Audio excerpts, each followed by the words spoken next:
भारत का सबसे चर्चित राज्य है उत्तर प्रदेश। और उत्तर प्रदेश में आए दिन कुछ इस तरह की घटनाएं होती रहती हैं ताकि वो चर्चा में बना रहे। कई प्रकार के लोगों का यहाँ निवास है, तो एक से एक शातिर दिमाग वाले यहाँ पर रहते हैं। वो आपसे ठगी करने का तरीका किस तरह से निकाल लें, आप भी नहीं समझ सकते हो।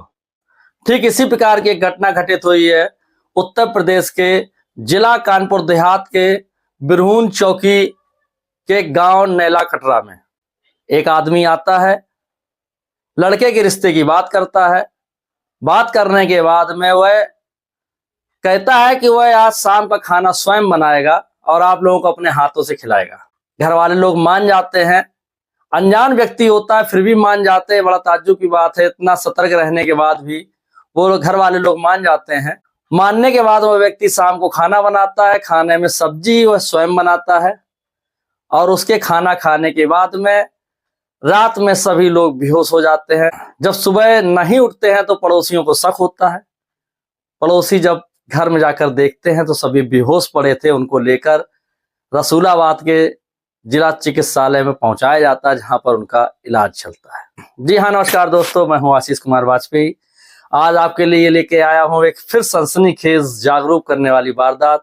कहानी अगर अच्छी लगे तो चैनल को लाइक सब्सक्राइब करना ना भूलिएगा और हो सके तो कमेंट जरूर करें ताकि और अच्छी तरीके से मैं कहानी को बना सकूं। नैला कटरा निवासी बिमलेश गंधर्व इंटर कॉलेज में चतुर्थ श्रेणी कर्मचारी हैं। उनका एक 17 वर्षीय पुत्र भी है। घर में चाचा हैं, पत्नी है, लड़की है और जो पुत्र है उसकी शादी के लिए चिंतित है। कई लोगों से रिश्ते की बात चलाई जाती है, कई रिश्ते आ रहे होते हैं, तो रिश्तों का आना जाना बना रहता है। इसी बीच में एक व्यक्ति उनके लड़के के लिए रिश्ता लेकर अपनी पुत्री का उनके घर पहुंचता है। वह अपने आप को अपना जो परिचय देता है वो कानपुर, जिला कानपुर का कोयला नगर इलाका है वहां का देता है। बहुत ही मीठी मीठी बातचीत करता है। अपनी बातचीत से सबको प्रभावित कर लेता है। प्रभावित करने के बाद में रिश्ते की बात जब चालू करता है तो वह सभी लोगों को रिश्ते के लिए मनवा भी लेता है। रिश्ता तय हो जाता है। लड़की को देखने के लिए लड़का एक दूसरे को देख ले, इस पर चर्चा होने लगती है। इसी बीच में शाम हो जाती है और चूंकि देहात का इलाका होता है तो वहां पर आने जाने के साधन की सुविधा जो है वो थोड़ी कम होती है। तो तय होता है कि आज रात में वो यहीं रुकेगा, लेकिन वह रुकने से मना कर देता है।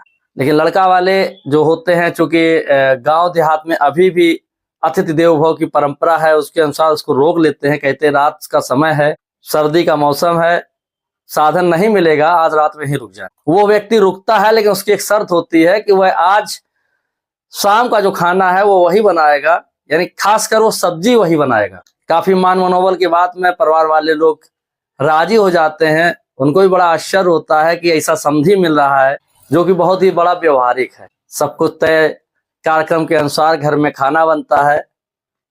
सब्जी आया हुआ व्यक्ति बनाता है। बनाने के बाद में सभी लोग बड़े चाव से एक साथ बैठकर खाना खाते हैं। यह घटना 1 दिसंबर 2024 की है। दिन शनिवार था, दूसरे दिन छुट्टी का समय था, घर में सभी लोग भी थे। जिस तन्मयता से वो खाना बना रहा था, घर वाले भी बड़ा आश्चर्यचकित थे और जब खाना खाने बैठे तो उस खाने को बड़े चाव से खाया, क्योंकि वह उनके समधी के द्वारा बनाया हुआ।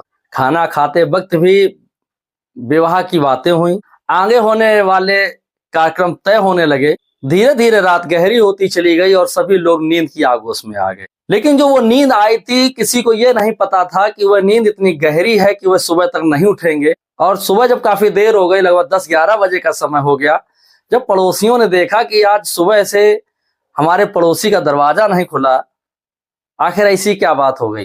घर का मुखिया बिमलेश और उसकी पत्नी अंजना सुबह उठकर जानवरों के जो नित्य कार्य होते हैं वो करने लगते हैं। लोगों ने देखा कि आज सुबह 11 बज गया, अभी तक कोई नहीं उठा।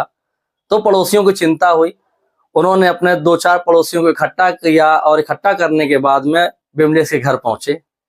तो बिमलेश के घर जाकर देखा कि सभी लोग बेहोश पड़े हुए हैं। पड़ोसी कुछ नहीं समझ पाए। उनको आनन फानन में गांव वालों को इकट्ठा किया, ट्रैक्टर की व्यवस्था की, गाड़ियों की व्यवस्था की और सभी को लेकर सीएचसी यानी जिला चिकित्सालय अस्पताल रसूलाबाद में लेकर पहुंचे, जहां पर उनका इलाज कराया गया। इलाज कराने के बाद में जब उनको कुछ होश आया तो वो लोग अपने घर जब वापस आए तो देखा कि जो धान की बिक्री के लिए रखे 25,000 रुपए, लड़के के शादी के लिए, बहू को बनवाने के लिए, जेवर के लिए जो रुपए रखे थे वो रुपए, जो नए नए कपड़े रखे थे कपड़े, और मोबाइल फोन सभी गायब थे। रात में घर में रुका समधी भी गायब था। ना तो किसी के पास उसका मोबाइल नंबर था, ना ही उसका किसी के पास पता था। अब सभी लोगों को यह एहसास हुआ कि रात में आया हुआ व्यक्ति एक रिश्ता लेकर नहीं आया था, बल्कि रात में वह उनके साथ में ठगी करने के लिए आया था, जिसने बहुत ही चालाकी से उनको अपनी बातों में बहलाया, और बहलाने के बाद में सब्जी में, खाने में नशीला पदार्थ मिला दिया, जिसकी वजह से सभी लोग नशे की हालत में सो गए, और सोने के बाद में पूरे घर को साफ करके चला गया। जब उन्हें अपनी ठगी का एहसास हुआ तो उन्होंने बिरहून चौकी इंचार्ज में बात की सूचना दी। बिरहून चौकी इंचार्ज शैलेंद्र सिंह ने उनसे मोबाइल के कागज मांगे हैं, मोबाइल की रसीद मांगी है, ताकि उनके नंबर को सर्विलांस में लगाया जा सके और पता किया जा सके कि वह ठग इस समय अब कहाँ ठगी करने की तैयारी में लगा हुआ है। पूरे गांव में चर्चा का विषय बना हुआ है कि एक अनजान व्यक्ति आया और आपने उसको अपने घर में रख लिया, और घर में रखने के बाद में बात यहाँ तक पहुंच गई कि खाना भी आप उसी के हाथों बना हुआ खाने लगे। किसी को इस बात पर शक क्यों नहीं हुआ? खैर, इस तरह की घटना घटित हो चुकी है। पुलिस ने मोबाइल नंबर को सर्विलांस में लगा रखा है। देर सवेर ठग पकड़ा जरूर जाएगा, लेकिन उसके ठगी करने का तरीका ये बड़ा ही अजीब है और चौंकाने वाला है। कहानी सुनाने का उद्देश्य केवल यही है कि आपके साथ में किसी भी तरीके की घटनाएं घटित हो सकती हैं, इसलिए हमेशा ये सतर्क रहें। अनजान व्यक्ति से खासकर सतर्क रहें। अनजान व्यक्ति किसी भी प्रकार की कोई भी घटना घटित कर सकता है। कहानी अगर अच्छी लगी हो तो चैनल को लाइक, शेयर, सब्सक्राइब करना ना भूलें। कमेंट जरूर करें। तब तक के लिए जय हिंद, जय भारत।